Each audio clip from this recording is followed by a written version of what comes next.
Buenos días, mi nombre es Luz María Bueno Pirrol Mucao, soy de la comuna de Melipeuco, pertenezco a la dirigencia de la comunidad Juan Meli, pero soy defensora del territorio de mi comuna. Ya, el día de hoy nos encontramos aquí en el sector de Santa María de Yaima, en el sector de Cherquén. Bueno, hoy día tuvimos una reunión importante con respecto a una central hidroeléctrica que se quiere colocar en este sector, que afecta mucho a comunidades indígenas, a personas naturales también, y nosotros estamos apoyando esta gestión que comienza desde hoy día para la oposición de esta central. Bueno, mi nombre es Adana Llenao, pertenezco a este territorio. Creo que una de las cosas que hoy día nos reúnen es justamente para revisar un proyecto que está pensado en hacerse acá en nuestra tierra. Decir que hoy día nos hemos reunido 7 comunidades.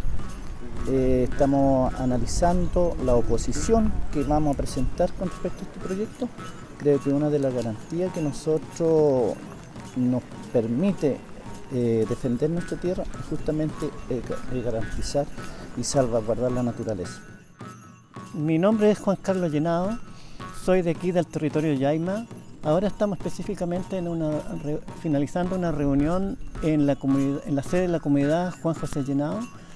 Esta reunión corresponde por la inquietud que estamos observando por la construcción de una central hidroeléctrica que se pretende construir en nuestro territorio, específicamente en el río Cherquén. Este proyecto afectaría gravemente el daño ecológico, haría un impacto ambiental muy negativo para nuestras comunidades. No somos solo la comunidad Llenao la que sería afectada. Aquí en nuestro territorio se compone de 7 comunidades mapuche, más los vecinos aledaños, quienes serían afectados por este proyecto. Pretendemos en estos días presentar oposición con respecto a esto.